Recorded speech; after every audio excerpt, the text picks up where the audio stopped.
Well, hello everybody, and welcome again to the C.H.E.K blog. I'm so excited because we have our friend Joe Rushton back with us. It seems like it's been forever since we've had you with us today. Joe. So happy to be doing Healthy Bit by Design with you one more time. How are you? I'm really well, thanks, James. I'm happy to be back too. It's been way too long. I agree, and I agree that we've got a great topic today.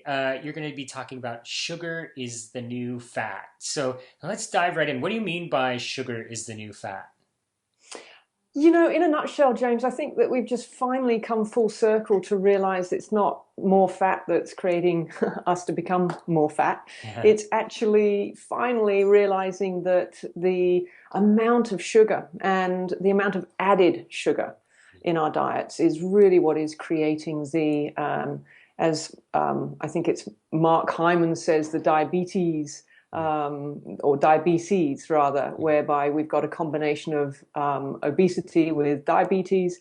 And when we really look at what is the root cause of that, sugar as opposed to fat Yeah. is really at the root responsible for these increasing levels of um,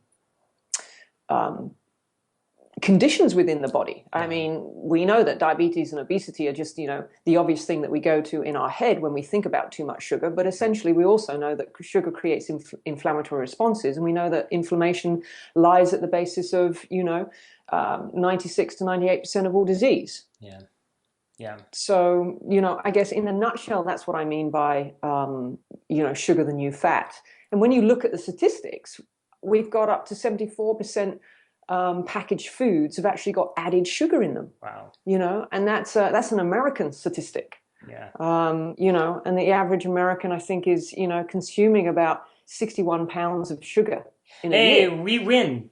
Yeah, Yeah. hands down. But I Yes. would say, we're not too far behind. Yeah. Yeah. There's some trends that we tend to follow, which we're not so proud of. Yeah. And it's the sugar, and it's, I guess one of the things that I really want to make clear to the audience is that sugar isn't bad. Okay, sugar itself isn't bad. It's an essential nutrients of the body. Okay, it's an essential fuel for the body, but it's about understanding where sugar comes from and in what form we're taking sugar in. When it comes into the body in what we call a complete food or a complete compound, then the body knows how to utilize it. It's when we're taking in sugar whereby sugar has been added to a food in its processing or added to a food in its, you know, baking or making within the kitchen, Yeah. or added to food at the actual dinner table. Yeah. You know, that's when we've really got to question, is that sugar coming in a compound in which the body can actually utilize, or is it coming in a way that actually strips the body of vital minerals? Yeah. It displaces the body's alkaline and acid levels, which Yeah. starts to create that inflammatory response. It starts to displace the hormonal levels. It starts to increase the cortisol response, which then obviously starts to play with our blood sugar levels, and we get the highs and the lows, and that is followed very quickly with mood swings and ups and downs, both energy as well as emotionally. And this is what a lot of people, I think, are experiencing today. And maybe they're just in such a fast-paced life that they don't stop to really consider what their choices are that create the experiences that they're having. But if they listen to what we were just saying right now in response to the fact that an intake of too much sugar of an added nature, whether that's through your soft drinks, whether that's through your cups of tea and coffee, whether that's through your packaged convenience foods, which I've really got into a habit of saying to my clients now that, when you're tired, fat, and depressed, how convenient is your convenience food then? Yes. Right. And, I kind of, I don't, pardon the pun, I don't sugarcoat things anymore with my Yeah. Right. I'm just like, this is what you're doing to yourself. And, it's my job to wake you up to that.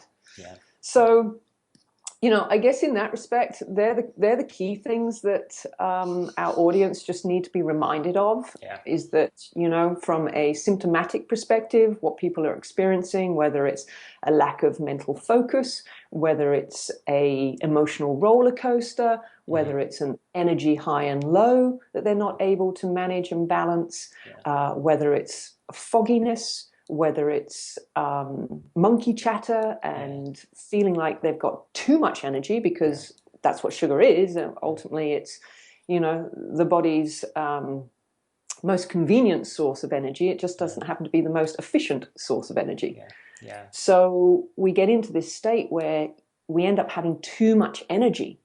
And that's what can start to affect the mental and the emotional status and disrupt the hormones of the body. And then, of course, we've got the inflammation that we spoke about before, being the precursor, the leaching of vital nutrients that the body does when we take in too much sugar. And then, obviously, the body, steal from Peter to pay Paul.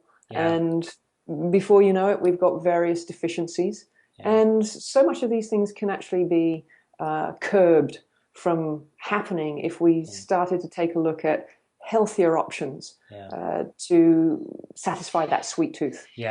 And it's interesting, as you point out, that we're slowly coming around, right? The world is slowly coming around to the fact that sugar is a new fat, as you put it. And the response from the industries in some ways has been to sort of disguise when they're putting these sugars in our food, and in part just by calling them different things. Either it's a big, long, weird molecular name, or it's something that sounds kind of natural-y or ish, but it's not called a sugar. It's called a juice, or something else. Do you have some suggestions about things to keep things for our audience to keep their eyes on when they're reading labels? I do. In fact, I'll share what is, I think, an excellent resource. It's been put together independently by a bunch of scientists that have got absolutely no investment into the website, other than they are the ones who have financed it. So it's very objective in the information that it's providing. And that's called sugarscience.org.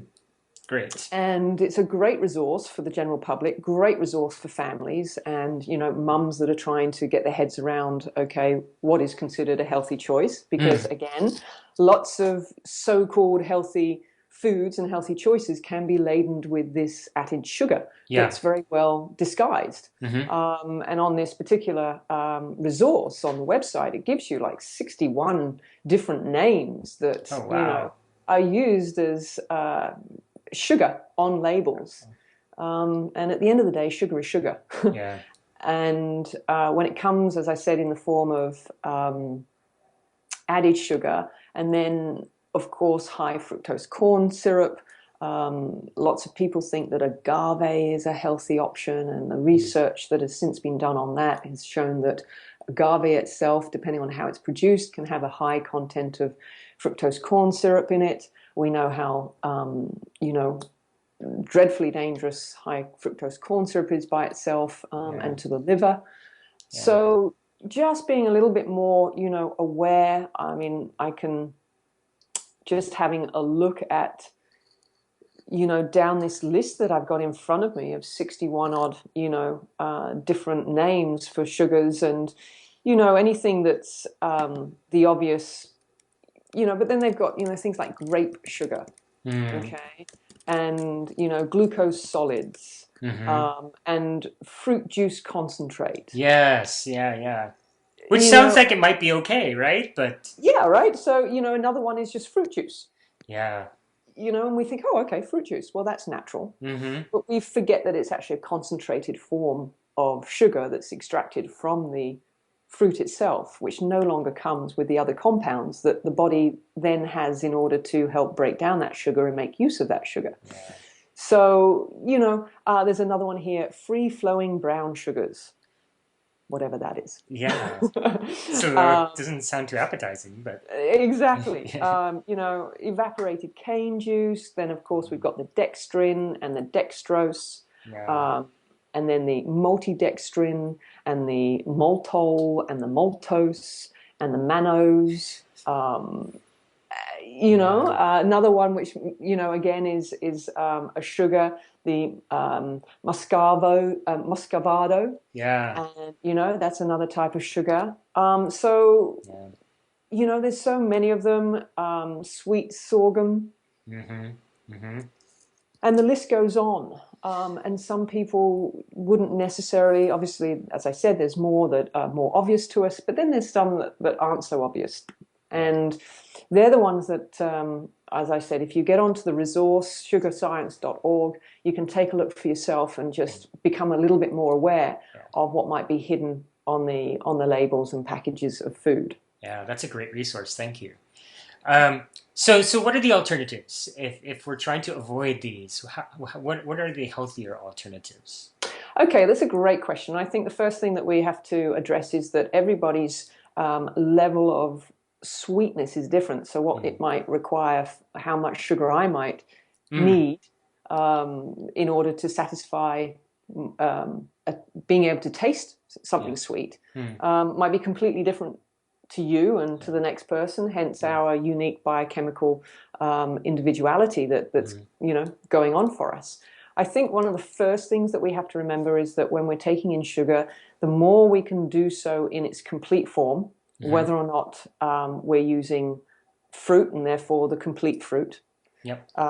whether or not we are utilizing, different forms of more of the starchy vegetables. Yeah. As an example, there's lots of different desserts that we could be making with pumpkin or sweet potato as a natural way to sweeten a cake or sweeten a tart or, something of that nature, or a mousse.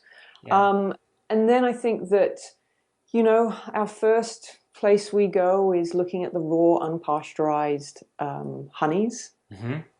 That's, also molasses, which is, again, it's an acquired taste, but such a rich mineral-based sugar that... Well, and this is what I was going to ask: is that the ones that are going to be more healthy are the ones that are not sort of straight sugar, right? They're coming with all sorts of other nutrients packaged in with them. That's it. So, essentially when we eat an apple, we get all the vitamins and minerals that the body need in order to actually utilize that sugar, and for the body to make use of it in a far less inflammatory way. Yeah. Okay. Yeah. And so I think that, there are great things that we can do, even when we look at using dried fruit.